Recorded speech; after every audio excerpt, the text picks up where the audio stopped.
There are many benefits that house sitting can offer over a regular holiday or short-term rental.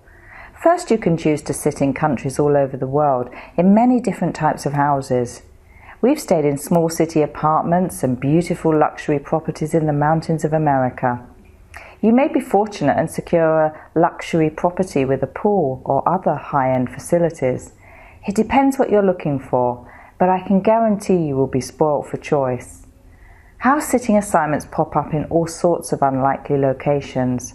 Small islands, remote forests, mountain locations, a windmill, a lighthouse. You never know what sort of interesting property you could end up caring for. You can choose house sits from just a few days to months or even longer. If you're a teacher with long summer vacations, you could find a house sit to cover this period.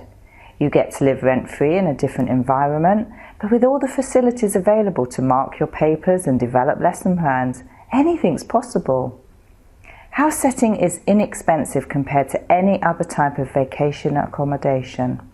In most situations, as we've said, you can stay in the property rent-free. It's a mutual exchange, property for pet care. Most short-term assignments provide electricity, gas, water, Wi-Fi and other utilities free of charge. If you take a longer-term assignment, you might be asked to contribute to the utility bills, but this is a small price to pay when compared to a rental property or hotel room. You'll get to travel to towns and cities that you'd never have thought to include on your itinerary.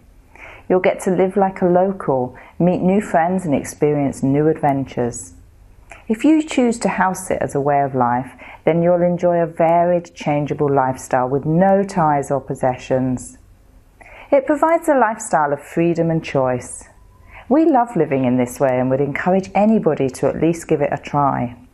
And as a bonus, we get to cuddle up with pets that we can no longer have now that we travel so extensively ourselves.